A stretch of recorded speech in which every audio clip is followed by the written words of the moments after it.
X নামক ছেলেটার কি হয়েছে? ছেলেটা ফার্স্ট ইয়ারে পড়াশোনা করে নাই। ফার্স্ট ইয়ারে পড়াশোনা সে করে নাই। তোমাদের মতো তোমরা এখনো ফার্স্ট ইয়ার থেকে সেকেন্ড ইয়ার উঠবা অনেকে। সে ফার্স্ট ইয়ারে পড়াশোনা করে নাই, সে ইয়ার ফাইনাল পরীক্ষা দিচ্ছে।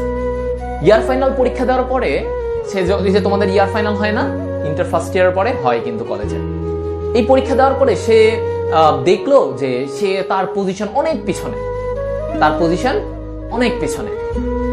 এখন তার কলেজের যে স্যার ম্যাডামরা ছিল, তার কলেজের স্যার ম্যাডামরা তাকে নিয়ে অনেক কথা শোনাইতো যে ছেলেটা এসএসসিতে ভালো ফলাফল করলো, করার পরে হচ্ছে যে সে এখন বোর্ড পরীক্ষা মানে ইয়ার ফাইনাল পরীক্ষা এত খারাপ ফলাফল, স্যাররা খুব অসন্তুষ্ট।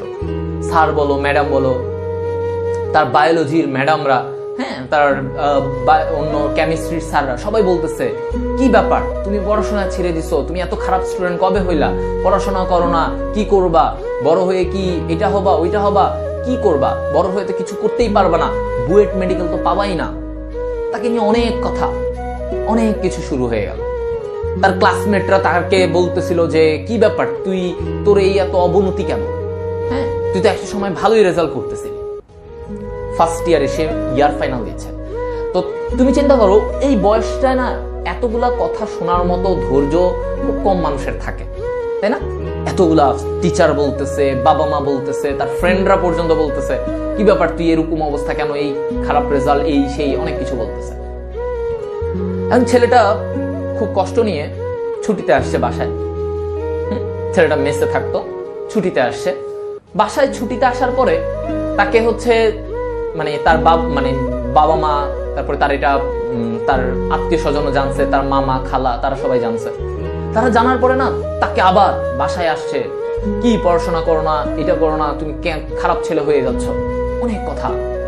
তো ছেলেটা পরে চিন্তা করলো ছুটির পরে ইয়ার ফাইনাল পরীক্ষার পরে যে ছুটিটা পেয়েছিল, সেই ছুটির পরে সে চিন্তা করলো এবার সে কলেজে গিয়ে অনেক পড়াশোনা করবে, সে সবাইকে চমকায় দিতে চাবে, ঠিক আছে, চমকায় দিতে চাইবে। এখন চমকানোর জন্য তাকে অনেক পড়তে হবে, কারণ তার অনেক পড়া বাকি। সে ফার্স্ট ইয়ারে পড়ে নাই, সে ফার্স্ট ইয়ারে ঘুরে বেড়াইছে, সে ফার্স্ট ইয়ারে এই কাজ করে বেড়াইছে, অন্য কাজ করে বেড়াইছে, পড়াশোনা বহির্ভূত সকল কাজ সে করছে। এখন কলেজে আসছে, কলেজে আবার ব্যাক আসছে ছুটি শেষে। তার মনে অনেক দৃঢ় প্রতিজ্ঞা, সে অনেক চেষ্টা করে আসছে, তার মনের ভিতরে অনেক জেদ। সে সেই জেদকে কাজে লাগিয়ে সে শুরু করলো এবার অমানবিক পড়াশোনা। সেকেন্ড ইয়ার উঠে গেছে, কিছুদিন পরে সে শুনলো 2 মাস পরে প্রিটেস্ট পরীক্ষা, এইচএসসির প্রিটেস্ট পরীক্ষা। সে 2 মাসের জন্য ওই 2 থেকে 3 মাস প্রচুর পড়াশোনা শুরু করছে। এখন এই 2-3 মাস যখন সে অনেক পড়াশোনা শুরু করলো, তার ফ্রেন্ডরা তার সবাই বলতেছে কি ব্যাপার, এত পড়াশোনা শুরু করছিস, হঠাৎ করে এত চেঞ্জ। তো সে কারো কথায় আর শুনতেছে না, তার টিচাররা বলতেছে, তার সবাই বলতেছে যে এত পরিবর্তন, হঠাৎ করে সে এত পড়াশোনা। দেখা গেল সে দিনে এরকম অবস্থা হয়েছিল সে 12 ঘন্টা 13 ঘন্টা পড়েছিল। কেন? কারণ তার ওই যে ইয়ার ফাইনাল পরীক্ষায় তার প্যারেন্টস, তার টিচার, তার ক্লাসমেট সবাই তাকে নিয়ে অনেক কথা শোনাইছে। সে আবার পড়াশোনা শুরু করছে। সে প্রিটেস্ট পরীক্ষায়, যে কিনা ইয়ার ফাইনাল পরীক্ষায় 30তম পজিশনের দিকে, চিন্তা করো 50 জন স্টুডেন্ট ছিল তার ক্লাসে, সেইখানে সে 30তম স্টুডেন্টের দিকে ছিল, হ্যাঁ ইয়ার ফাইনাল পরীক্ষায়। সেখান থেকে সে 2 মাস অক্লান্ত পরিশ্রম করে প্রিটেস্ট পরীক্ষায় তার পজিশন আসে হচ্ছে 5th। সে প্রিটেস্ট পরীক্ষায় 5th হয়। প্রিটেস্ট পরীক্ষায় সেই যখন 5th হলো, সব টিচার এবং ক্লাসমেটদের আবার তার প্রতি নজর চলে আসলো। কি ব্যাপার, সে আবার তার আগের তার পড়াশোনার সাইকেল চেঞ্জ হয়ে গেছে। এখন সে বই ছাড়া কিছু বোঝে না, এতদিন যা করার করছে সে এখন বই ছাড়া কিছু বোঝে না। প্রিটেস্ট পরীক্ষা শেষ, প্রিটেস্ট পরীক্ষার 3 মাস পরে আবার টেস্ট পরীক্ষার রুটিন, টেস্ট পরীক্ষা। এই সময়ে তার পড়াশোনার লেভেল আরো বেড়ে গেছে। সে এখন নিজেকে অ্যাডমিশন লেভেলের জন্য প্রস্তুত করা শুরু করছে। তার এইচএসসির পড়াশোনা শেষ, সে এইচএসসির পড়াশোনা শেষ করে এমন পড়াশোনা শুরু করছিল, পরে সে টেস্ট পরীক্ষায় ফার্স্ট। এটা ছিল রেজাল্ট, টেস্ট পরীক্ষায় ফার্স্ট হয়েছে। এই 50 জনের মধ্যে আবার সে ব্যাক করছে, তার নিজের ফার্স্ট হয়েছে। এবং টেস্ট পরীক্ষার পরে তখন অনেক সময় থাকতো এইচএসসি টেস্ট পরীক্ষার পরে, এবং ওই সময়টার মাঝখানে টেস্ট পরীক্ষায় সে ফার্স্ট হওয়ার পরে তার তো জিল অনেক বেশি, সে তো রেডি, যে তার তো প্রিপারেশন খুব ভালো।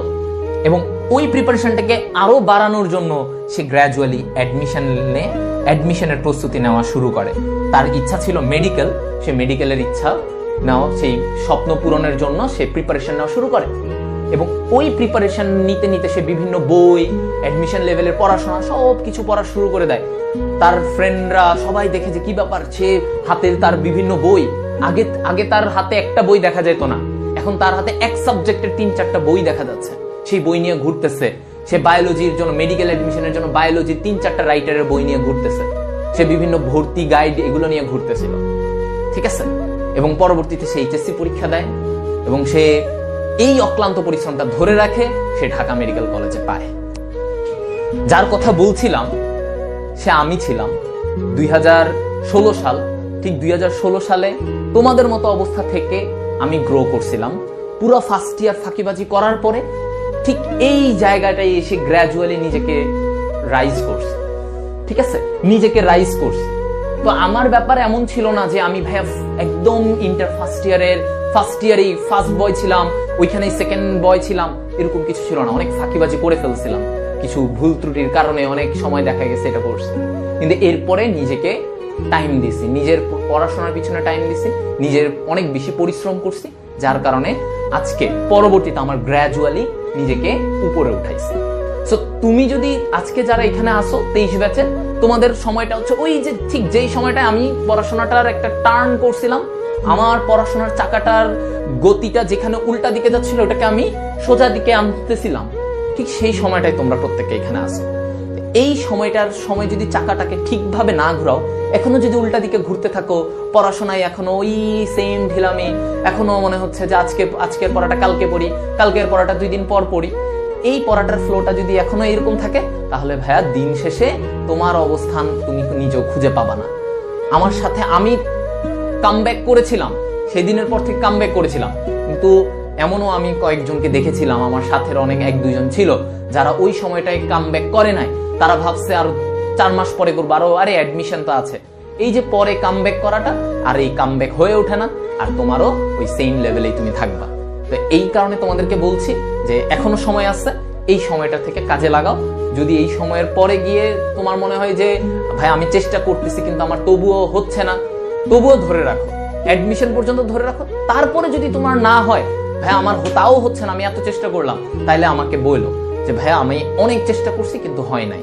আমার মনে হয় না এরকম কারো আমি এখন পর্যন্ত রেকর্ড শুনছি চেষ্টা করার পর হয় নাই। সো অবভিয়াসলি আমরা চেষ্টা করার পরে পারছি।